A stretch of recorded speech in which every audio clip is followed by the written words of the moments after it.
నా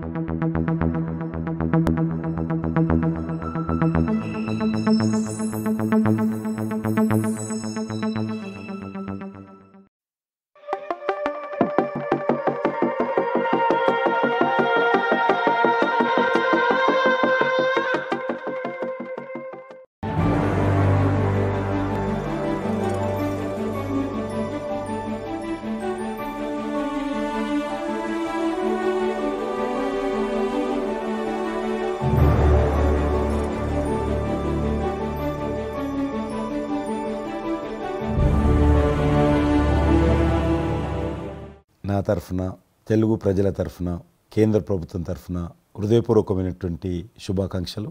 ఎందుకంటే తెలుగు సినీ పరిశ్రమలో అక్కినేని నాగేశ్వరరావు గారి తర్వాత మీరు పద్మవిభూషణ్ తీసుకోవడము మాకందరికీ గర్వకారణం. మీ యొక్క 45 ఏళ్ల సినీ జీవితంలో పునాది రాళ్ళు వేసుకుంటూ స్వయం కృషితో ఈరోజు ఎదుగుతూ వస్తున్నారు.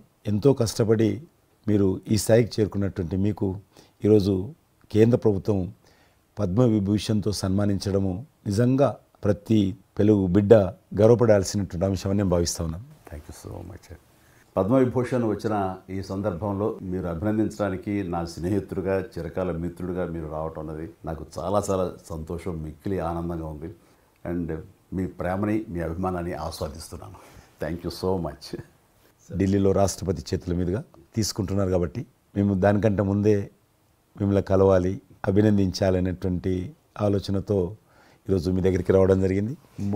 మోస్ట్ వెల్కమ్ అండి. దక్షిణ భారతదేశంలో రజనీకాంత్ గారు కానీ మీరు కానీ ఒక మంచి నైతిక విలువలతో కూడినటువంటి నటులుగా మంచి పేరు తెచ్చుకున్నారు.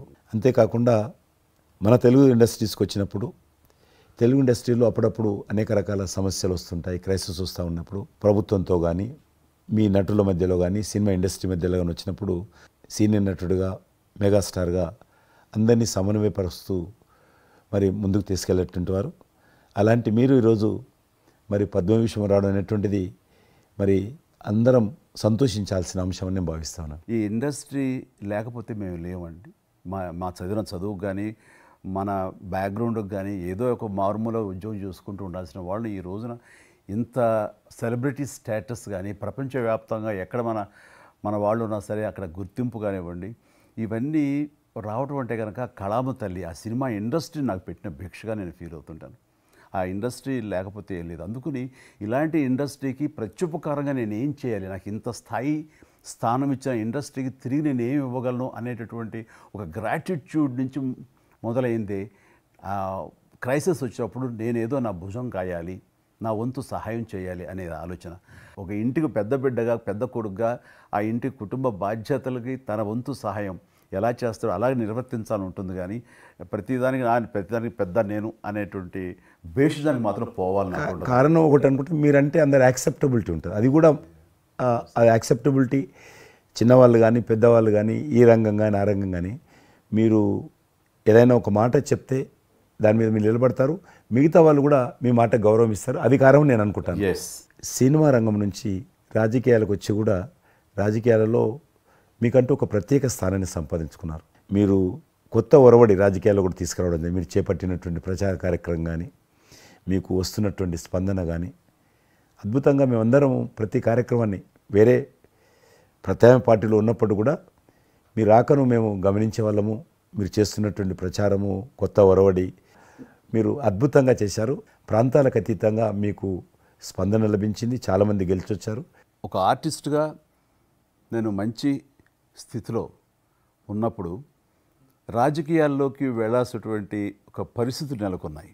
ఆ సమయంలో నేను ప్రజలకి ఏదో చెయ్యాలనే తప్పనే ప్రధానం తప్ప ఎలాంటి పొజిషన్స్ ఏమిటి దీని మీద నాకు దృష్టి లేదు. ఎందుకంటే అన్నిటికీ మించినటువంటి ఉన్నతమైన స్థానాన్ని వాళ్ళ మనసులో వాళ్ళు ఇచ్చిన తర్వాత దానికి మించి నాకు ఏది కావాలి కోరిక లేదు నాకు. అయితే ఏదో చిన్న ఎత్తున మనకి తెలిసి మనకు అందుబాటులో ఉన్నటువంటి చారిటబుల్ ట్రస్ట్ ఇవి పెట్టి చేస్తాను, నేత్రదానం అని రక్తదానం అని చేస్తున్నాం. కానీ పెద్ద ఎత్తున చేసే అవకాశం భగవంతుడు ఇస్తే కనుక అది చిత్తశుద్ధితోటి నేను మనసావాచ కర్మేణ చెయ్యాలి అని ఆ రకంగా నా కృతజ్ఞత తీర్చుకోవాలని మాత్రం చూపించాలని మాత్రం నాకు ఎప్పుడు ఉంటుండేది. నాకు ఇప్పటికి జ్ఞాపకం ఉంటుంది.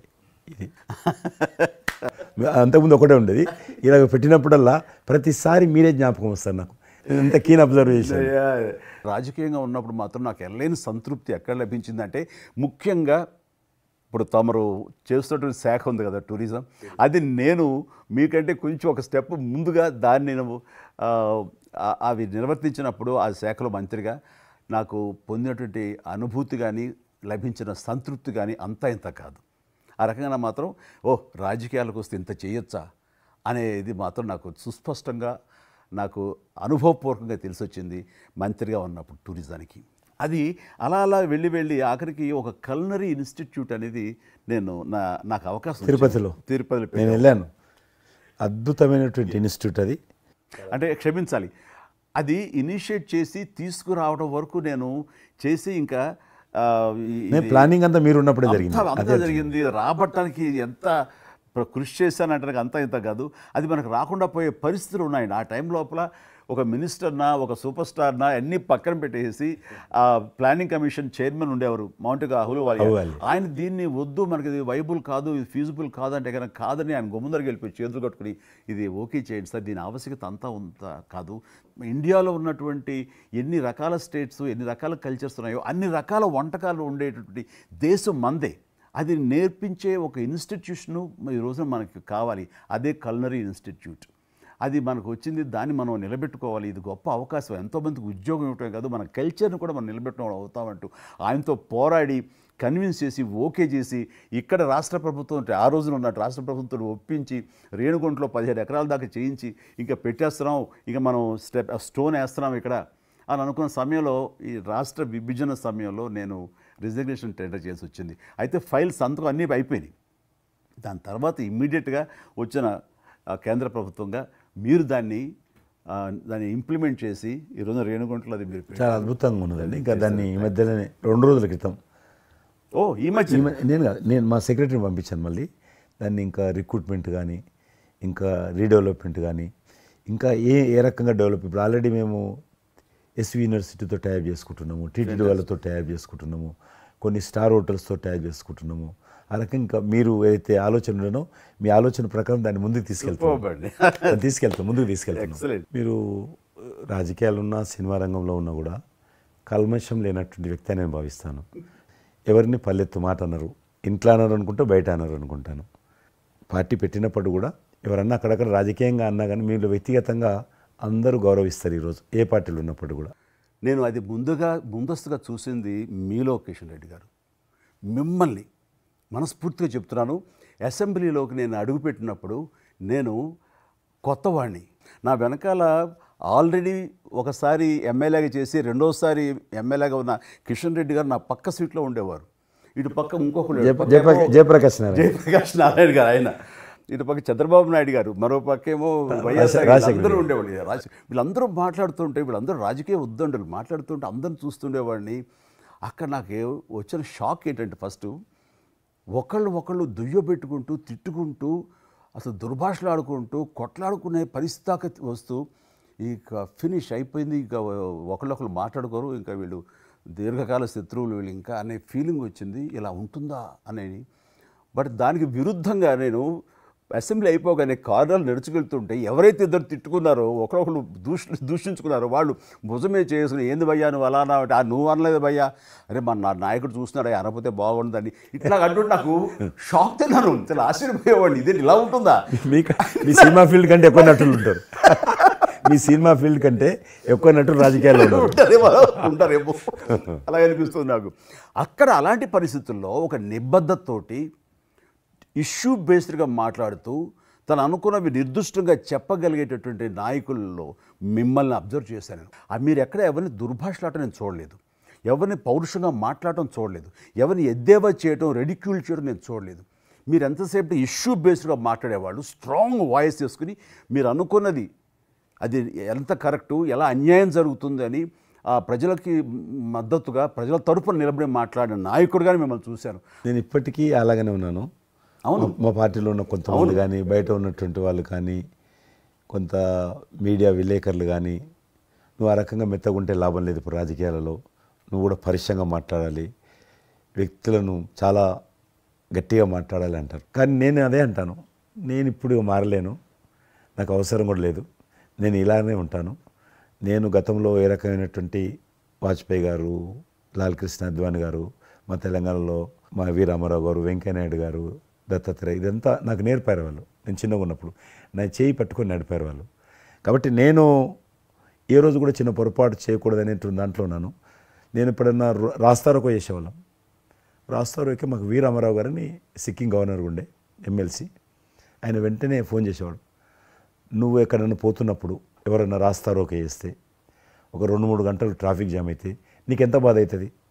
కాబట్టి నువ్వు రాజకీయ నాయకుడు అయినంత మాత్రాన రోడ్డు ఆపేసి ప్రజలను ఇబ్బంది పెడితే ప్రజలకు మేలు చేయాలనుకుంటున్నావా, ప్రజలు ఇబ్బంది పెట్టాలనుకుంటున్నావా? ఈ రకంగా ప్రశ్నించేవాడు. నేను ఎవరైనా ముఖ్యమంత్రులది దిష్టిబొమ్మ తగలబెడితే ముఖ్యమంత్రి తగలబెట్టొద్దు, కావాలంటే గవర్నమెంట్ తగలబెట్టు, వ్యక్తి ఆ రకం చిన్న చిన్న విషయాలు నాకు. Fantastic sir. ఈ రోజుల్లో ఎంతమంది ఇలా ఆలోచించే నాయకులు ఉన్నారు, ఎంతమంది స్టేట్స్మెన్లు ఈ రకమైన సలహా ఆ తర్వాత వచ్చే యంగ్ నాయకులకి సలహా ఇచ్చేవాళ్ళు ఉన్నారు. అవన్నీ కరువడిపోతున్నాయి. ఇవన్నీ కూడా చరిత్రలో జరిగేవంట అనే స్థితిలాగా ఉంది మీలాంటి వాళ్ళు లేకపోతే కనుక. ఈరోజు మనము స్వాతంత్రం వచ్చి 75 సంవత్సరాలు అయింది.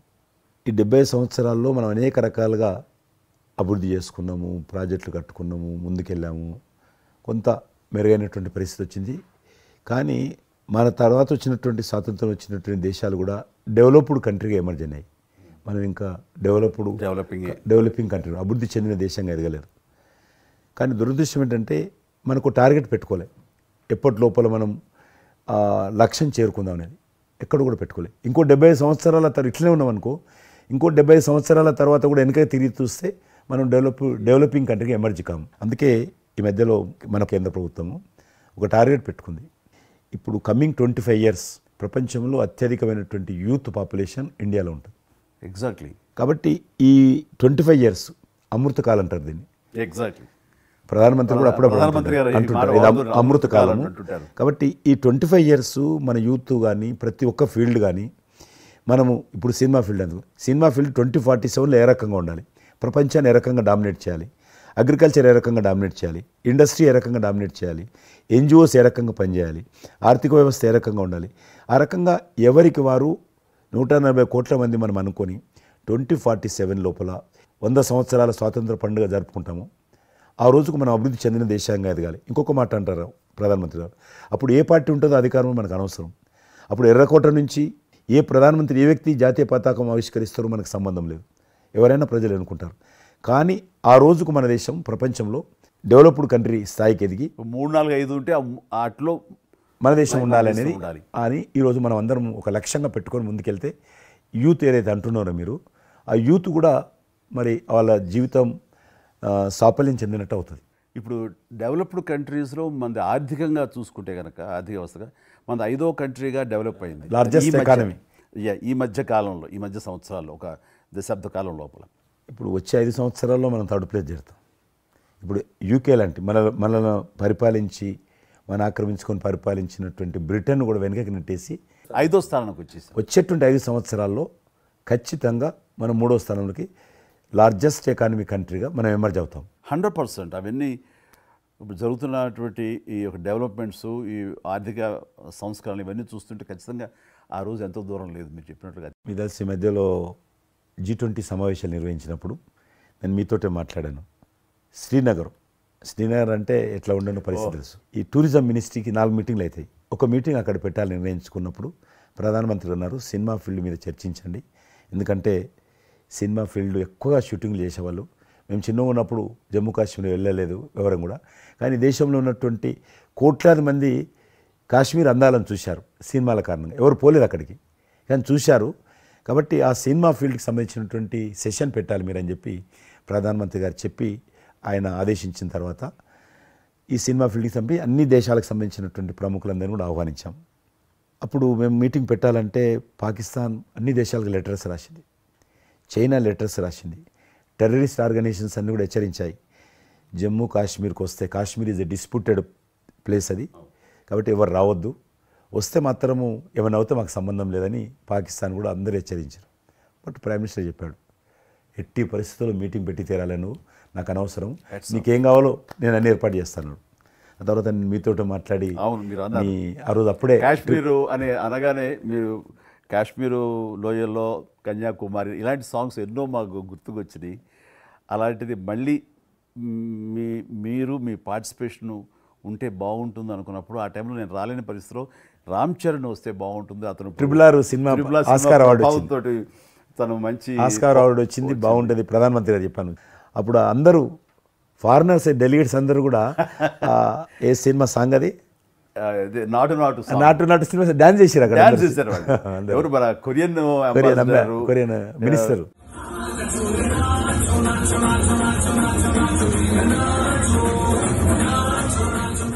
అలాగే ఇంకొక జర్మన్ అంబాసిడర్స్ చాలా మంది కింద మీరు చూసింది కొద్ది మందిని, కింద చాలా మంది చేశారు పాట పెట్టి చేసినప్పుడు. సో ఇప్పుడు మీకు మనవి చేస్తున్నాను, లాస్ట్ 2023లో ఇప్పుడు ఆ ఆర్టికల్ 370 తెలిగించిన తర్వాత 23 కానీ 22 కానీ ఆల్మోస్ట్ మోర్ దెన్ 300 పిక్చర్స్ అవి మరి ఓటీటీ సినిమాలు కావచ్చు, టీవీ సీరియల్స్ కావచ్చు, మన సినిమాలు కావచ్చు, కొన్ని బయట దేశాలకు సంబంధించినటువంటి సినిమాలు కూడా ఆల్మోస్ట్ 300 పిక్చర్స్ షూటింగ్ జరిగాయి అక్కడ లాస్ట్ 2 ఇయర్స్లో. మళ్ళీ తిరిగి మీ ప్రభావంతో, ఆయన నరేంద్ర మోడీ గారి చొరవతోటి ఇలాగా G20 కల్చర్, ముఖ్యంగా టూరిజం సంబంధించి సినిమాలను ఎంకరేజ్ చేస్తూ మీరు తీసుకున్న చొరవ, అందులో రామ్ చరణ్కి మీరు ఇచ్చేటువంటి ప్రాధాన్యత ఇవన్నీ కలిపినప్పుడు ఫస్ట్ నా వైఫ్ తన ఫ్రెండ్స్ తోటి ఎక్కడికి వెళదాం ఈ హాలిడే అంటే వాళ్ళ ఫ్రెండ్స్ అందరూ కలిపి కాశ్మీర్కి వెళ్ళారు.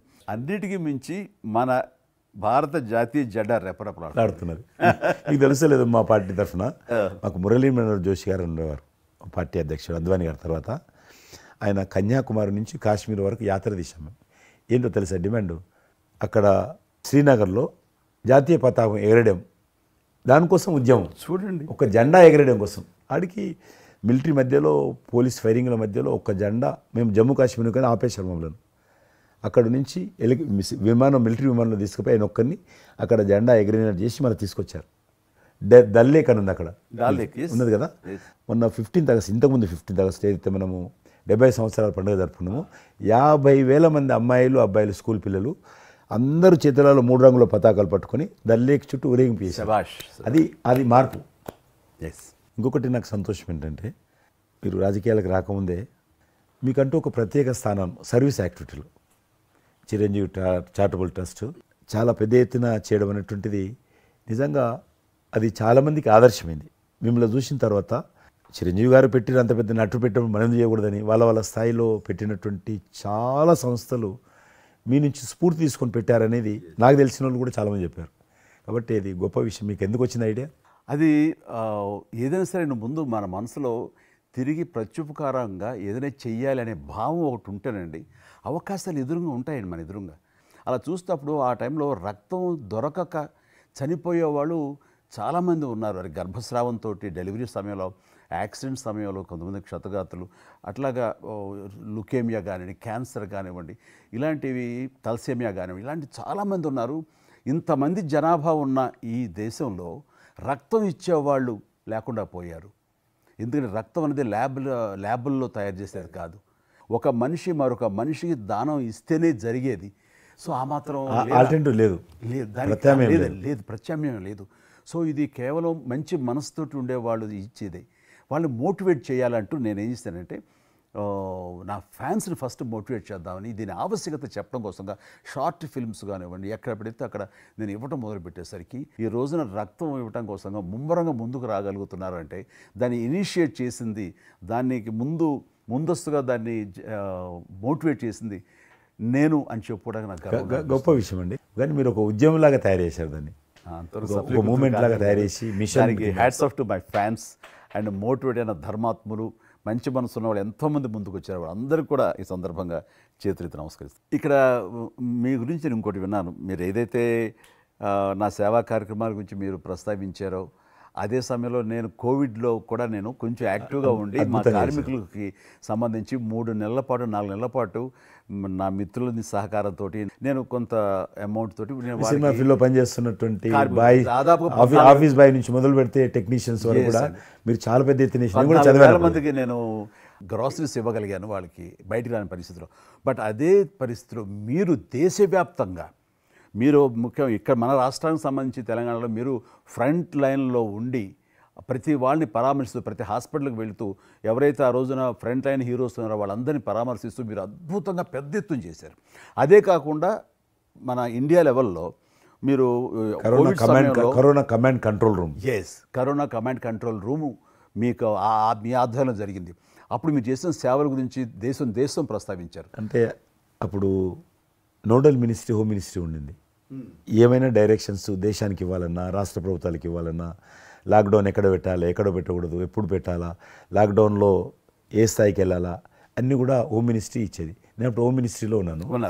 ప్రజలకు రోజువారీ అవసరమైనటువంటి 24 మినిస్ట్రీస్, 3 జాయింట్ సెక్రటరీస్ ఒక్కొక్క మినిస్ట్రీ నుంచి 8 గంటల చొప్పున హోల్ నైట్ టు డే 24/7 ఆ బ్యాచ్ కరోనా కంట్రోల్ రూమ్లో కూర్చోవాలి. ఆ రకం కూర్చున్నప్పుడు దానికి యాజ్ ఎ మినిస్టర్గా నన్ను ఇన్ఛార్జ్ పెట్టారు ప్రధానమంత్రి గారు, అమిత్ షా గారు. చాలా అద్భుతంగా నేను కూడా ఆల్మోస్ట్ 1.5 month ఆఫీసులోనే పడుకున్నాను. మిలిటరీ విమానాలలో ఆక్సిజన్ పంపించాను, మీకు తెలుసు. మిలిటరీ విమానాలు ఒక విమానం ఢిల్లీ నుంచి ఆక్సిజన్ తీసుకొని వస్తే గ్రీన్ ఛానల్ ద్వారా హైదరాబాద్ సికింద్రాబాద్ స్టేషన్ వచ్చేంత వరకు కూడా ఎక్కడ ఆగకపోయేది. అంత నెట్వర్క్ గ్రీన్ ఛానల్ అంటారు. ఆ రకంగా విమానాల ద్వారా నేను గాంధీ హాస్పిటల్కి ఆల్మోస్ట్ 12 సార్లు పోయాను లోపలికి. ఎవరైతే వెంటిలేటర్ మీద పేషెంట్స్ ఉంటారో, నేను బుక్ ఒకటి ప్రింట్ చేశాను. వెంటిలేటర్ మీద పేషెంట్ దగ్గరగా మాట్లాడాను. దేవుడి మీద భారం ఇచ్చి తిరిగాను. ఆ రకంగా ఎందుకు వెళ్ళానంటే ఏదో పబ్లిసిటీ కోసం కాదు. డాక్టర్లు పనిచేస్తున్నారు, ఆడ నర్సులు పనిచేస్తున్నారు, ఆడ శానిటేషన్ సిబ్బంది పనిచేస్తారు, క్లీన్ చేయడం. వాళ్ళు పనిచేస్తున్నప్పుడు మనం వాళ్ళని గాలికి వదిలేసి మీరు పని చేయండి, మేము రాజకీయ నాయకులము, మేము ఇళ్ళల్లో ఉంటాము, మేము రాము అని కూడా దాన్ని బట్టి నేను లోకల్గా ప్రజాప్రతినిధిని, ఎంపీని అని చెప్పి మా ఇంట్లో భయపడుతున్నా, అందరూ భయపడుతున్నా. ప్రెస్ వాళ్ళందరూ వచ్చేవాళ్ళు. ప్రెస్ వాళ్ళందరినీ గేట్ కాడ, బయట మెయిన్ గేట్ కాడ ఆపేవారు. ఇక నేను పోయేవాడిని, మొత్తం చూసేవాడిని. ఆ సూపరింటెండెంట్ కూడా నాతో పాటు లోపలికి వచ్చేవాడు ధైర్యం చేసి నేను వెళ్ళినప్పుడు. ఆ రకంగా పూజారులు ఉంటారు దేవాలయాలలో. పూజారులు కూడా చాలా పేదవాళ్ళు ఉంటారు, మీకు తెలుసు. వాళ్ళకు దేవాలయాన్ని క్లోజ్ అయినాయి కదా. ఆ టైంలో పూజారులు అందరికీ గ్రాసరీస్ పంపించడము, మీలాంటి వాళ్ళ దగ్గర, పెద్దవాళ్ళ దగ్గర సాయం తీసుకొని మా కార్యకర్తలకు పంపించడము, పోలీస్ స్టేషన్లో పోలీసుకు పంపించడము, హోంగార్డ్స్ పంపించడము. ఈ రకంగా నేను కూడా కొద్దిగా గొప్ప చేశాను. ఇక్కడ మా వాళ్ళతోటి కలిసి నా కాన్స్టిట్యున్సీ చూసి ఈవెన్ నా పార్టీలో ఉన్నటువంటి, నాకు పనిచేసినటువంటి పేద కుటుంబాల కార్యకర్తలకు కూడా గ్రాసరీస్ పంపించాను నేను. ఆ రకంగా కూడా వర్కౌట్ చేశాను. మీ కుటుంబంలో కూడా చాలామంది మీకు బంధువులు సినిమాలు వచ్చారు. అందులో 2 ప్రముఖంగా, మీ అబ్బాయి చరణ్ గారు కావచ్చు, మీ సోదరుడు పవన్ కళ్యాణ్ గారు కావచ్చు. వాళ్ళిద్దరిట్లో మీకు నచ్చిన సినిమా ఏముంటుంది? పవన్ కళ్యాణ్ సినిమాల్లో నాకు తొలి ప్రేమ ఒకటి చాలా ఇష్టం, బద్రీ ఇష్టం, అలాగే జల్సా అనే ఇంకో సినిమా, అత్తారింటికి దారేదైతే చాలా అవి తను చేసినవి సినిమాలైనా అన్నీ కూడాను అద్భుతమైన సినిమాలే, 1-2 తప్ప. అండ్ చరణ్ రెండో సినిమా మగధీర నభూత నా భవిష్యత్. మీరు అసెంబ్లీలో నాకు వచ్చి చెప్పారు, ఏది మగధీర రిలీజ్ అయిన రోజు ఉన్నారు మీరు, జ్ఞాపకం ఉందో లేదో మీకు? కరెక్టే కదా, మీరు షేర్ చేశారు. చాలా బాగా నడుస్తుంది మా అబ్బాయిది, మంచి. అదే టైం మీరు అసెంబ్లీలో కూడా చెప్పారు మాకు, మామూలుగా మాట్లాడుతున్నారు, మగధీర చాలా అద్భుతంగా వచ్చింది చిరంజీవి అని. మీరు ఎంత సంతోషపడిపోయారో. మీకు రాజకీయంగా మీ తదనంతరం లేదా మీతో పాటు మీ బంధుగణంలో కానీ, మీ బంధువులో కానీ, మీరు ఎంకరేజ్ చేసిన మీ శిష్య వర్గంలో కానీ ఎవరైనా ఉన్నారా? అంటే నేను మా కుటుంబం నుంచి ఎవరిని ప్రోత్సహించలేను. ఎవరన్నా ఇష్టం ఉంటే వాళ్ళు రావాలి ఫ్యూచర్లో. నేను ప్రోత్సహించలే ఎవరిని కూడా. నాకు పార్టీలో గ్రూప్ అంటూ లేదు. అందరూ పార్టీ కార్యకర్తలందరూ నా గ్రూపే, పార్టీయే నా జెండా. ఆ రకంగా నేను ఎవరిని వ్యక్తిగతంగా నా మనిషిని ప్రోత్సహించుకోవడము, లేకపోతే మా కుటుంబ సభ్యులను ప్రోత్సహించడం అనేటువంటిది, ఎవరైనా రాజకీయాలు అంటే వాళ్ళ స్వేచ్ఛ. మనం బలవంతంగా తీసుకొచ్చి నిలబెట్టారు అనేది నేను జనాలు కూడా అనుకోలేదు ఇప్పటివరకు అయితే. ఈ ఫ్యూచర్ ఏమైతే చెప్పలేను ఇప్పటికైతే. మీరు ఒక గ్రూపు, నా కార్యకర్తలు నా గ్రూప్ అని మీరు అంటే నాకు ఒక విజువల్, ఒక ఫోటోగ్రాఫ్ గుర్తుకొస్తుంది. మీరు వైట్ హౌస్ ముందు మీరు కొంతమంది కార్యకర్తలు అలా ఉన్నారు, కానీ వాళ్ళు నిశ్చితంగా చూస్తే నరేంద్ర మోడీ గారు ఉన్నారు ఆ టైం లోపల. మీకు అప్పటి నుంచి కూడా నరేంద్ర మోడీ గారితో సత్సంబంధాలు ఉండేవా? అద్వానీ గారు ప్రెసిడెంట్ ఉన్నప్పుడు 1994లో నేను అప్పుడు యూత్ వింగ్లో పనిచేస్తున్నాను. American council of young political leaders, అది యుఎస్ గవర్నమెంట్ ఏజెన్సీ. వాళ్ళు ఏం చేసేవాళ్ళంటే కొన్ని ముఖ్యమైనటువంటి దేశాల నుంచి అప్పుడప్పుడు యూత్ డెలిగేషన్, పొలిటికల్ పార్టీకి సంబంధించినటువంటి యూత్ డెలిగేషన్, యంగ్ లీడర్స్ అంటారు, యంగ్ లీడర్స్ని పిలిచి మా దేశం ఏ రకంగా అభివృద్ధి చెందుతుందో మీరందరూ చూసి మీరు మీ దేశాల్లో మాకు దేశం గురించి ప్రచారం చేయాలి. వాళ్ళ కాన్సెప్ట్ అది. అద్వానీ గారు ముగ్గురిని సెలెక్ట్ చేశారు. నన్ను హైదరాబాద్ నుంచి, తెలంగాణ ఉమ్మడి రాష్ట్రం ఆంధ్రప్రదేశ్ నుంచి, కర్ణాటక నుంచి అనంత్ కుమార్ అని చనిపోయారు. మినిస్టర్ ఉండేవారు, సివిల్ అవియేషన్ మినిస్టర్ ఉండేవాడు, కల్చర్ మినిస్టర్. ఆయన చనిపోయారు మధ్యలోనే. అక్కడ గుజరాత్లో ఆర్గనీ పార్టీకి సెక్రటరీ ఉండేవాడు నరేంద్ర మోడీ గారు, అప్పుడు మినిస్టర్ కాదు ఇంకా మా ముగ్గురిని సెలెక్ట్ చేసి ఢిల్లీకి పిలిచి ఇట్లా మీరు పార్టీ తరఫున పోవాలి అని చెప్పి, నన్ను కూడా నువ్వు పోవాలన్నప్పుడు నాకు పాస్పోర్ట్ లేదు, నాకు చాలా చిన్న ఏజీ, ఫ్లైట్లో మొదటిసారి పోయినా నేను. తొందర రమ్మంటే మా పార్టీ ఫ్లైట్ టికెట్ ఇస్తే పోయాను. మాట్లాడినాక వారు చెప్పారు మీరు ముగ్గు అని కూర్చున్నాక ఇంటి ముందోటి కటింగ్ షాప్ ఉంది, నరేంద్ర మోడీ గారి గడ్డ ఉంది, నాకు గడ్డ ఉంది, చిన్నోని, మీరు దగ్గర క్లీన్ షేవింగ్ చేసుకురా అన్నాడు. నరేంద్ర మోడీ ఇంటి మా అమ్మ పోయిన క్లీన్ నాకు చూపించాలన్నాడు. మళ్ళీ వచ్చి పోయి క్లీన్ షేవింగ్ చేసుకొని నరేంద్ర మోడీ గారు మేము ఇద్దరం, ఎందుకనంటే అయినా మీరు పార్టీ రిప్రజెంట్ చేయడం లేదు, మీరు ఇండియాని రిప్రజెంట్ చేస్తున్నారు, టైంకి రావాలా, టైం పోవాలని చెప్పి మమ్మల్ని పంపించిన తర్వాత నరేంద్ర మోడీ గారు మీరు చూడండి ఆ ఫోటోలో ఆయన సంఖ్య బ్యాగ్ ఉంటుంది, ఆ బ్యాగులో పుస్తకము పెన్ ఉంటుంది. మేము రాజులాగా పుస్తకం లేదు, పెన్ లేదు, మేము పోతుంటే అందులో భాగంగానే వైట్ హౌస్ లోపల రాణించేవాళ్ళు, చాలా దూరంకి వెళ్ళి, కానీ చూపించేవాళ్ళు. బయట ఉండే కొంత అమెరికా ఇది వైట్ హౌస్ అక్కడ కనిపిస్తుంది, అందులో అది ప్రెసిడెంట్ రూము, ఇక్కడ కనిపిస్తుంది కిచెను, ఇది కాన్ఫరెన్స్ హాలు. బయట నుంచి అందరు చెప్పేటప్పుడు చాలామంది ఉండేవాళ్ళు, అదే నేను చూసి గైడర్స్, టూరిస్ట్ గైడ్స్ ఉంటారు కదా, వాళ్ళు చాలామంది అక్కడ పోతే చెప్పేవాళ్ళు. ఆ రకంగా అక్కడ దిగినటువంటి ఫోటో అది. ఎందుకు రిలీజ్ చేశానంటే ప్రధానమంత్రి గారు అయిన తర్వాత నాకు ఫోన్ చేశాడు, కిషన్ ఏమన్నా మీ దగ్గర ఫోటోలు ఉన్నాయా? ఆయన దగ్గర లేవు పాపం. ఓకే, నాకు ఫోన్ చేశాడు. నేను ఎమ్మెల్యే క్వార్టర్స్లో అవన్నీ ఫోటోలు తీసినాక ఇంత కట్ట ఉండే కానీ అన్నీ అంటుకొని ఒకటి మనకు తెలియదు కదా, మొత్తం పాడిపోయినాయి. 8 ఫోటోలు దొరికినాయి. అందులో ఏదో ఒకటి దొరికింది, బోటు థమ్స్అప్ తాగుతూ, అప్పుడు థమ్స్అప్ తాగొద్దని కూడా తెలియదు, ఇది మల్టీనేషనల్ కంపెనీ అటువంటి ఏం లేదు అప్పుడు. బోట్ నడిపిస్తున్న ఫోటో ఇవన్నీ కూడా కొన్ని దొరికితే పంపించాను. ఆయన ఏ వైట్ హౌస్ ముందు అయితే నేను ఫోటో దిగాను గేట్ కాడ, ఈరోజు అదే వైట్ హౌస్ ఆహ్వానం మేరకు వైట్ హౌస్ లోపలికి వెళ్తున్నానని ఆ ఫోటో రిలీజ్ చేశాడు. Excellent experience. ప్రైమ్ మినిస్టర్ ఆ ఫోటో అప్పుడు బయటకు ఆ ఫోటో బయటకు వచ్చింది. ఆ రోజు ప్రైమ్ మినిస్టర్ గారు అయిన తర్వాత అమెరికాకి వెళ్తున్న రోజు రిలీజ్ చేసిన ఫోటో అది. మీరు మాకు ఒక మాట ఇచ్చారు, మీరు మన ఆఫీస్ ఏదైతుందో టూరిజం ఆఫీసు ఢిల్లీలో నేను వస్తాను, మన ఇద్దరం ఒకసారి అన్నారు. కానీ మీ ఒత్తిడి కారణంగా మన ఒత్తిడి కారణంగా జరగలేదు. ఇంకా అది రేపు ఎలక్షన్స్ తర్వాత మళ్ళీ అది చెప్పలేము కాబట్టి అది వస్తాను. అది కాకుండా మీరు నాకు ఇంకా జ్ఞాపకం, ఆఫీస్లో ఉన్నప్పుడు నాకు గర్వం ఫీల్ అవుతాను. ఎందుకంటే మీరు పెట్టిపోయినటువంటి ఫోటోలు, ఇండియాకి సంబంధించినటువంటి టూరిజం డెస్టినేషన్ యొక్క ఫోటోస్ ఏవైతున్నాయో అవి ఇంకా ఆ రకంగానే ఉన్నాయి. నేను అడిగాను ఎవరు పెట్టారంటే చిరంజీవి గారు పెట్టారంటారు. డ్రైవర్ కూడా మీకైతే డ్రైవర్ ఉండను, అతను ఇప్పుడు నా దగ్గర ఉన్నాడు, రణధీర్. మీకు చెప్తుంటారు సార్, మై చిరంజీవి సాబ్ కా భీ మై సాబ్ డ్రైవర్, మై చలాయితా ఉనకా గాడి ఢిల్లీ మే, అది ఆప్కు మే చలా రూమ్ సాప్ అంటాడు. ఇంకా ఉన్నాడు పాపం. చాలా సీనియర్ అండి అతను, చాలా మంచోడు.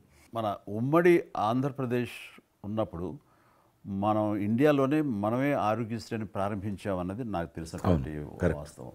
ఆ తర్వాత మిగతా రాష్ట్రాలు కూడా వ్యాపించింది అనేది చాలా ఇది. అలాంటి ఆరోగ్యశ్రీకి కిషన్ రెడ్డి గారే ఆద్యులు, అంకురార్పణ చేసిన వాళ్ళు అని బయట బాగా వినికిడి ఉంది. ఆ తర్వాత ప్రభుత్వాలు పికప్ చేసాయి. అది ఎందుకు, ఎలాగా, అది మీరు ఎట్లా ఇనిషియేట్ చేశారు ఆరోగ్యశ్రీ అనేది? 2004 నేను ఎమ్మెల్యే అయినప్పుడు పేరున్న మందకృష్ణ మాదిక్ గారు, ఆయన వాళ్ళకి సంబంధించినటువంటి ఎస్సీ వర్గీకరణ మీద పోరాటం చేస్తూనే సామాజిక సమస్యల మీద కూడా పోరాటం చేసేవారు. దివ్యాంగులకు పెన్షన్ పెంచాలని ఆయన తిరుగుతున్నప్పుడు ఈ అనేక జిల్లాలలో గుండె జబ్బులు ఉన్నటువంటి పిల్లలు జన్మించేవాళ్ళు. వాళ్ళకు ఆ రోజు ఒక ఆపరేషన్ చేయాలంటే 10 లక్షలు, 12 లక్షలు, 13 లక్షలు అయ్యేది. పేదవాళ్ళకి అది అవకాశం ఉండేది కాదు. చాలామంది చనిపోయేవాళ్ళు కూడా. అప్పుడు రాజశేఖర్ రెడ్డి గారు ముఖ్యమంత్రిగా ఉన్నారు. మేము ట్యాంక్ బండ్ కింద అంబేద్కర్ భవన్ ఉంది, అక్కడ మీటింగ్ పెట్టుకున్నాము. ఒక 3000 మంది పసిపిల్లలు వాళ్ళ తల్లిదండ్రులు వచ్చారు. మీటింగ్ అయినాక ఆ మీటింగ్లోనే ఒక అబ్బాయి చనిపోయాడు. ఇప్పుడు ఏం చేయాలి ప్రాబ్లం అబ్బాయి గారు సేమ్ అబ్బాయి అంతే వచ్చాడు, చిన్న పసిబాబు అందే వచ్చాడు, అబ్బాయి చనిపోయాడు. మేము ఏం చేసినాం, నేను మందకృష్ణ గారు కలిసి, నేను కూడా ఉద్యమానికి వెళ్ళాను. ఆ అబ్బాయి డెడ్ బాడీ పట్టుకొని అంబేద్కర్ ట్యాంక్ బండ్ నుంచి అంబేద్కర్ విగ్రహం దగ్గరకు వచ్చాం. మాతో పాటు ఆ పసిపిల్లలందరినీ తీసుకొచ్చాం, 3,000 మంది పసిపిల్లలు. అంబేద్కర్ విగ్రహం ట్యాంక్ బండ్ దగ్గర అంబేద్కర్ విగ్రహం మొత్తం ఆ పిల్లలు వాళ్ళ తల్లిదండ్రులు కూర్చున్నాం, డెడ్ బాడీ పెట్టుకొని కూర్చున్నాం. ఎట్టి పరిస్థితుల్లో రాష్ట్ర ప్రభుత్వం అందరికీ కూడా ఉచితంగా చిన్నపిల్లలందరూ కూడా ఆపరేషన్ చేయించాలి, ప్రైవేట్ హాస్పిటల్లో కానీ ఎక్కడైనా వాళ్ళ ఇష్టం చేయించాలి, వీళ్ళ ప్రాణాలు కాపాడాలని డిమాండ్ తోటి కూర్చున్నాం. 11 గంటలకు కూర్చున్న తర్వాత రాజశేఖర రెడ్డి గారు దురదృష్టం ఆ రోజు ఢిల్లీకి వెళ్ళిపోయాడు, ఢిల్లీలో ఉన్నాడు. బట్ ఢిల్లీ నుంచే ఫోన్లో మాట్లాడాను నేను. మాట్లాడి నేను తర్వాత ఆలోచిస్తాం, మీరు అట్లా చేయొద్దు, ఎందుకంటే మమ్మల్ని లాఠీ చేయడానికి వీలేదు, పసిపిల్లలు, గుండె జబ్బులు ఉన్న పిల్లలు, మమ్మల్ని నెట్టేయడానికి వీలేదు పోలీసులు కూడా విచిత్రమైన పరిస్థితి, ఆందోళన, ఉద్యమం చేస్తున్నాం మేము, చాలా డెడ్ బాడీ పెట్టుకొని ఉన్నాం. ఏం చేయాలో పోలీసులకు తోచది. ముఖ్యమంత్రి గారు అన్నప్పుడు రాజశేఖర్ గారు మా మెడ మీద కత్తి పెట్టి మీరు ఈ రకంగా దబాయిస్తున్నారు, ఏమని అనుకోండి సార్, మీరు కృష్ణ గారు చాలా గట్టిగా ఉన్నారు, ఏమని అనుకోండి, మీరు ఎట్టి పరిస్థితుల్లో ఇది చేయాలని చెప్పి మేమిద్దరం కదలాలి. రాత్రి ఆల్మోస్ట్ 10 o'clock మళ్ళీ ముఖ్యమంత్రి గారు ఫోన్ చేసి, మీరు మాట చెప్పడం కాదు ఆర్డర్ రావాలను, వీళ్ళందరికీ ఫస్ట్ మేము రాష్ట్ర ప్రభుత్వం తరఫున గుండె జబ్బులు ఉన్నటువంటి పిల్లలందరికీ ఎంత డబ్బు అయినా ఖర్చు అయినా సరే మేము ఆపరేషన్ చేయిస్తానని చెప్పి ఢిల్లీ నుంచి మాట ఇచ్చి ఆర్డర్ తీసి మా చేతులు పెట్టినాక మేము పిల్లలందరినీ తీసుకొని వెళ్ళిపోయినాం, ఫస్ట్ పిల్లలు వాళ్ళ తల్లిదండ్రులు. ఆ తర్వాత మళ్ళీ ముఖ్యమంత్రి గారు వచ్చిన తర్వాత మళ్ళీ మీటింగ్ పిలిచాడు మమ్మల్ని. పిలిచి ఈ రకంగా చేయడం తప్ప, మీరు నన్ను బెదిరించారు, బ్లాక్మెయిల్ చేశారు, ఆర్డర్ చేశారు, ఏమని అనుకోసారి మేము ప్రజల పిల్లల ప్రాణాలు కాపాడడం కోసం చేశాం తప్ప మీకు వ్యతిరేకంగా కాదు, ఇంకొకరు కాదు. అందులో బాబు చనిపోయాడు. తర్వాత ముఖ్యమంత్రి ఆలోచన చేసి డాక్టర్లను పిలిచి ఎట్లా చేద్దాము, అప్పుడు సర్వే చేయించాడు. వాళ్ళు గ్రామ పంచాయతీలో సర్వే చేస్తే 2 లక్షల మంది పిల్లలు ఉన్నారు ఒక్క ఆంధ్రప్రదేశ్లోనే. ఉభయ రాష్ట్రాల్లో గుండెకు జబ్బు హోల్ ఉండి పుట్టినటువంటి వాళ్ళు 2 లక్షల మంది పిల్లలు ఉన్నారు. ఇంతమందికి నేను ఎట్లా చేస్తా అది ఇదని మళ్ళీ సర్వే వచ్చిన తర్వాత వెరిఫికేషన్ వచ్చిన లిస్ట్ తీశాడు, అంచనా వచ్చిన తర్వాత అప్పుడు ఆయన ఇన్సూరెన్స్ ఏదైనా చేద్దామా అని, ఆయన డాక్టర్ కదా ఒరిజినల్గా, ఆయన డాక్టర్ వృత్తి చదువుకున్నది MBBS అయినా, ఆయనకి ఈ విషయం బాగా తెలుసు కాబట్టి ఏం చేద్దామని ఆలోచన చేసి అప్పుడు ఇన్సూరెన్స్ పథకం ఆ పిల్లల కారణంగా, గుండె జబ్బులు ఉన్నటువంటి పిల్లల కారణంగా ఆ 2 లక్షల మందికి పిల్లలు ఇన్సూరెన్స్ చేయాలన్న వచ్చినటువంటి ఆలోచనే ఈ ఆరోగ్యశ్రీ పథకం. అలా మీరు ఇనిషియేట్ చేసినటువంటి ఈ ఆరోగ్యశ్రీ కానివ్వండి, ఇది నిజంగా ఇలాంటి సామాజిక స్పృహ అనేది రాజకీయంగా ఆలోచిస్తే వచ్చేది కాదండి. ఇది మానవతా విలువలతోటి మానవత్వంతో ఆలోచించారు కాబట్టి ఈ రోజున అది సఫలీకృతం కాగలిగింది. భారతదేశంలోనే అది ఒక అందరూ ఆచరించేటువంటి గొప్ప పథకం అయింది. అది ఎంతమంది లబ్ధి పొందుతారో వాళ్ళందరూ బ్లెస్సింగ్స్ మీకు ఉండాలి. అసెంబ్లీలో ఉండగా నాకు ఒక రిప్రజెంటేషన్ ఇచ్చారు. ఈ హోమ్ గార్డ్స్ గురించి మీరు తీసుకున్న శ్రద్ధాశక్తి ఆహ్వానించిన మీరు పడ్డ తపన కానీ అంతా ఇంత కాదు. అండ్ అది మీరు ఈ రోజున వాళ్ళకి ఏదైనా లబ్ధి చేకూరిందంటే దానికి కూడా నాంది పలికిన వాడు కిషన్ రెడ్డి గారు. 3,000 జీతం ఉండే సార్ వాళ్ళకు కుటుంబము. వాళ్ళు 12 గంటలు 13 గంటలు 14 గంటలు ఇప్పుడు ట్రాఫిక్ చేస్తుంటారు కదా, వాళ్ళు 12 గంటలు దుమ్ము ధూళి ఎండలో వాళ్ళు ఇట్లా ఏలు పెడితే మొత్తం మన చేయి నల్లగా అవుతుంది, అంత మట్టి కాలుష్యంతో ఉంటారు వాళ్ళు. రోజు వాళ్ళు ఇచ్చే బట్టలు తెల్ల షర్ట్ వేసుకోవాలి, వాళ్ళు కాకి ప్యాంట్ వేసుకోవాలి. ఉదయం వేసుకునే షర్టు 2 గంటలలో కలర్ మారిపోతుంది. మనం ఇచ్చేటువంటి 3,000 రూపాయలు అలా డ్రెస్ ఉతకడానికే సరిపోతుండే. అందుకే కిషన్ రెడ్డి గారు మీరంటే ఎందుకు గౌరవం అంటే, మీరు రాజకీయ లబ్ధి గురించి ఎప్పుడు చూసేవాళ్ళు కాదు, మీ కాన్స్టిట్యున్సీకే పరిమితమైన మీరు ఎప్పుడు కాదు, విస్తృతంగా అందరికీ లబ్ధి చేకూరే విధంగా తీసుకున్నారు. కాబట్టి అలాంటి మీకు ఆ బలం, మీ వాయిస్కి ఆ స్ట్రెంగ్త్ అలాగా, ఎందుకంటే మీ ఆశయంలో ప్యూరిటీ ఉంది, మీ ఆశయంలో చిత్తశుద్ధి ఉంది మీ ఆచరణలో. కాబట్టి మీలాంటి నాయకుల వల్లనే అవుతుంది ఏదైనా సరే. జనవరి 22 నాడు నేను టీవీలో చూశాను, మీరు అయోధ్యలో రామమందిర నిర్మాణంలో మీ దగ్గర కెమెరాలు పెట్టడము, మీరు కామెంట్ చెప్పడము, మిమ్మల్ని పిలవడము, మీరు పోవడము, మీరు ఆ రోజు టీవీలో దేశమంతా అన్ని టీవీలు మాట్లాడాయి. మీకు మీరు ఏ రకంగా ఫీల్ అనిపించింది మీకు? అది హనుమాన్ని ప్రార్థించే ఆయన మా కులదైవంగా చూసిన మాకు రామచంద్రుడు ఆ నామమే మాకు ఒక రకమైన గొప్ప స్ఫూర్తి మాకు. అలాంటి రాముడు మమ్మల్ని ఆహ్వానించినట్టుగా అనిపించిందండి అది. అక్కడ 500 సంవత్సరాలుగా ఎన్నో ఇక్కడ ఉన్నటువంటి ప్రాబ్లం అనేది అది సునాయాసంగా చేయటం అన్నది అది ఆయన వల్లనే అయ్యింది. నరేంద్ర మోడీ గారు తలుచుకోబట్టి అయ్యింది అనేది. అలాంటి దానికి మేము ఆహ్వానించబడటం అనేది అది మేము చేసుకున్న అదృష్టం, మా పుణ్యం. చాలామంది అందరము భయపడ్డాం ఏమైతే పోతుందో, దేశంలో గొడవలు అయితే మత కళాలు జరుగుతుందేమో. కానీ అదృశ్యం ఏంటంటే ముస్లింలు కూడా చాలామంది సానుకూలంగా. ఇక్కడ నేను ఒక విషయం చెప్పాలి. నేను రామ మందిరం నుంచి నా హోటల్ ఉంది అక్కడ. ఆ హోటల్కి వెళ్ళడానికి నేను కారు హైర్ చేసుకున్నాను మా ఫ్యామిలీ. అది ముస్లిం డ్రైవర్. సో ఈ రోజున ఇంత కాంట్రవర్షియల్ ఈ ప్లేస్లో ఈ రోజున టెంపుల్ కట్టడంపై మీరందరూ ఎక్కడో కొంత అసంతృప్తితో ఉండుంటారు కదంటే. కాదండి, ఈ రోజు నుంచి మా టెన్షన్ రిలీవ్ అయిపోయింది. మేము చాలా రక్షణతో ఉన్నాం అన్న ఫీలింగ్ ఉంది. ఎంత హిందూ కాన్వర్జేషన్ అండి. ఇక్కడ 144 సెక్షన్ ప్రివేల్ అవుతూ ఏ రోజున ఏం గొడవలు జరుగుతాయి, ఎక్కడి నుంచి ఏ ఘర్షణలు జరుగుతాయి, స్కూల్కి వెళ్ళి మా బిడ్డలు వస్తారా వెళ్తారా అనే టెన్షన్లో ఉండేవాళ్ళం మేమంతా. అండ్ అలాంటి ఘర్షణలో వాళ్ళు ముస్లిమ్సా లేకపోతే హిందూస్ అని ఏం చూడరు కదండి, ఎవరు అందరూ సఫరర్సే. అలాంటి పరిస్థితులు ఇప్పుడు నెలకొన్న సమయంలో ఎలాంటి గొడవలు లేకుండా ముందు ఒక నిర్ణయం తీసేసుకున్నారు. ఎస్, రామ మందిరం కట్టేసారు, అయిపోయింది. ఇక్కడి నుంచి లిఫ్ట్ చేసేసారు 144 సెక్షన్, ఇంకేం లేదు, అన్నీ సజావుగా సాగిపోతాయంటే మాకు సెక్యూర్డ్ ఫీలింగ్ వచ్చింది. మా బిడ్డలకు రక్షణగా ఉంది, మాకు ఇంకేమీ కాదన్న భరోసా వచ్చింది మాకు. వీఆర్ సో హ్యాపీ అని ఒక ముస్లిం సోదరుడు అన్నారు. ఇప్పుడు అదే మీరు ప్రస్తావిస్తున్నారు. ఇప్పుడు చాలామంది ముస్లిమ్స్ వెళ్తున్నారు చూడడానికి, దర్శనం చేసుకోవడానికి. ఒక అమ్మాయి అయితే బాంబే నుంచి నడుచుకుంటూ వచ్చింది, 22nd చేరుకుంది అక్కడ అమ్మాయి. ఓకే, నేను ఉన్నాను వెనకనే ధైర్యాన్ని ఇచ్చేటువంటి మన ప్రధాని గారు, ఈ భారత ప్రభుత్వం ఇవన్నీ కలిపి దోహదపడ్డాయి. అందుకని ఆయన ఒక మాట అన్నారు అయోధ్య టైంలో, మొన్నటిదాకా టెంట్లో రాముని చూసాం, ఇంకా రావుడికి ఆ పరిస్థితి లేదు, ఆయన ఒక పర్మనెంట్ స్ట్రక్చర్లో ఉంటాడు అని అన్నప్పుడు అందరూ మంచి రెస్పాన్స్ ఇచ్చారు, బాగా రెస్పాండ్ అయ్యారు. అట్లాగా ఈ రోజున ఆయన తీసుకున్న ప్రతి కార్యక్రమం కూడాను ఒక మత సామరస్యాన్ని సూచిస్తుంది. దానికి నేను ఒక్క విషయం కూడా చెప్తాను. మీరు చెప్పారు కదా, నేను ఎలక్షన్ ప్రచారానికి 2019లో కానీ అంత ముందుగానే వెళ్ళేవాడిని. డిఫరెంట్ రీజన్స్ మా పార్టీకి సంబంధించి కావచ్చు, ఇతరత్ర కావచ్చు.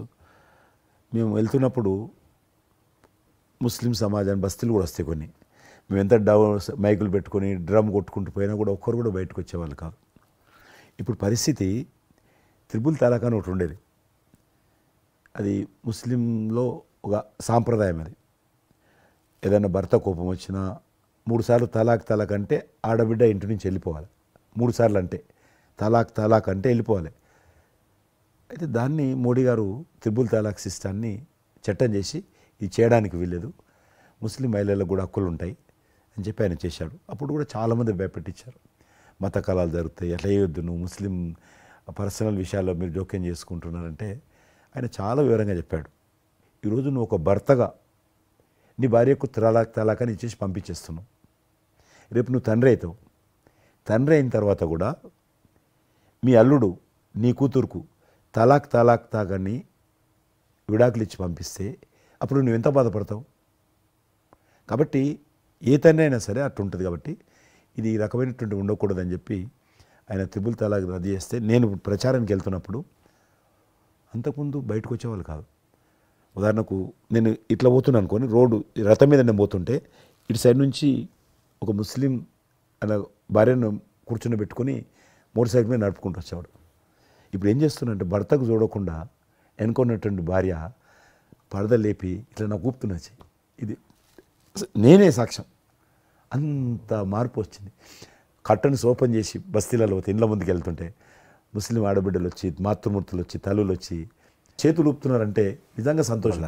అంటే ఆడబిడ్డలో 10 కోట్ల మంది ముస్లిం ఆడబిడ్డలు ఉంటారు ఈ దేశంలో. కానీ అది రావడంతో వాళ్ళకు ధైర్యం వచ్చింది, వ్యతిరేకత లేకుండా, ఏ ప్రొటెస్ట్ లేదు. అదే ఫస్ట్ ఆఫ్ ఆల్ విజయం. కాబట్టి ఈరోజు ఆ రకంగా మీరు చెప్పిన దాన్ని బట్టి వాతావరణం మార్పు వచ్చింది. ఈరోజు మత కళాలు లేవు, కర్ఫ్యూలు లేవు. హైదరాబాద్లో ఎన్ని గొడవలు జరుగుతుండే, ఒక్క గొడవ లేదు అక్కడ. బాంబేలో, యూపీలో ఎక్కడ చూసినా మత కళాలు ఉండేది. ఈరోజు ఆల్మోస్ట్ 98% కమ్యూనల్ క్లాసెస్ అయిపోయినాయి. ఎక్కడ కూడా కర్ఫ్యూ అనలేదు. దేశంలో ఎక్కడో దగ్గర కొన్ని నగరాలలో కర్ఫ్యూ ఉంటుండేది, కొన్ని నగరాల్లో మత కళాలు జరుగుతుండేది. ఎక్కడో ఒక దగ్గర యూపీలోను, మధ్యప్రదేశ్లోను, మహారాష్ట్రను, ఇప్పుడు బీహార్లోను ఎక్కడ వింటలేదు. ఎక్కడ లేదు. ఈవెన్ జమ్మూ కాశ్మీర్ లాంటి రాష్ట్రంలో కూడా 144 సెక్షన్ లేనటువంటి పరిస్థితి ఉన్నది. మీరు పోయొచ్చా అంటున్నారు కదా. అద్భుతంగా ఉంది మాట. అది నరేంద్ర మోడీ గారు చాలా విజనరీగా ఆ రకంగా చేశారు. చాలా సంతోషం కృష్ణరెడ్డి గారు. మీరు నన్ను అభినందించడానికి అవార్డు తీసుకుంటున్న సమయంలో ఆ పురస్కరించుకుని మీరు వచ్చినందుకు, నన్ను అభినందించినందుకు ధన్యవాదాలు తెలియజేస్తూ, మీతో ఇంతసేపు సంభాషించడంలో ఎన్నెన్నో విషయాలు తెలుసుకున్నాను. నాకు అనుభవపూర్వకంగా తెలిసినవి మీతో పంచుకున్నాను. అండ్ మీలాంటి నాయకులు రావాలి, ఉండాలి, మరి ఎంతోమందికి ఇన్స్పిరేషన్గా ఉండాలి. మీ ఆశయాలు, మీ ఆచరణలు, మీ సమస్య పరిష్కార మార్గాలు, అలాగే మీ నాయకుల యొక్క ఆయన ఆశయాలు, ఆయన యొక్క మార్గదర్శకంగా మీ ముందుండి మిమ్మల్ని ముందు నడిపించే విధంగా, తద్వారా అందరూ కలిసి భారతదేశాన్ని మీరు చెప్తున్నట్టుగా అభివృద్ధి చెందిన దేశాల్లో ఒక దేశంగా పెట్టే స్థితికి మనం వెళ్ళాలనే ఆశాభావం మీ అందరితో పాటు నాకు ఉంది. అండ్ మరొకసారి మీకు ధన్యవాదాలు. తప్పకుండా మీరు జీవితంలో ఇంకా మరెన్నో మెట్లెక్కాలి. ఇంకా మీకు మంచి భవిష్యత్తు ఉంది. ఇటు సినిమా రంగానికి సేవ చేయాలి, అటు సమాజంలో కూడా సేవ చేసేటువంటి అనేక రకాల, సమాజం అంటే ఒక రాజకీయాలే కాదు, అనేక రకాలుగా మీరు చేస్తూ ఉన్నారు ఇప్పటికీ. కాబట్టి రేపు భగవంతుడు ఏం చేస్తారు ఎవరి చేతుల్లో లేదు. కాబట్టి మీరు నిండా నూరేళ్ళు ఉండి ఈ దేశానికి, ఈ ప్రజలకు సేవ చేయాలని నేను మనస్ఫూర్తిగా కోరుకుంటూ, మరొకసారి పద్మవిభూషణ్ అందుకుంటున్న సందర్భంగా మీరు నా హృదయపూర్వకమైనటువంటి శుభాకాంక్షలు. Thank you. అలాగే మీకు ఈ ఎన్నికలు విజయవంతం కావాలని మనస్ఫూర్తిగా కోరుకుంటూ, ఖచ్చితంగా మీరు మళ్ళీ ఏ మినిస్ట్రీలో ఉంటారో, ఎక్కడ ఉంటారో అనేది నాకు మన చేతుల్లో తెలుస్తుంది. అండ్ వచ్చి మిమ్మల్ని అలా కలుస్తాను నేను ఇచ్చిన మాట ప్రకారం. ఆల్ ద వెరీ బెస్ట్ అండి. Good luck.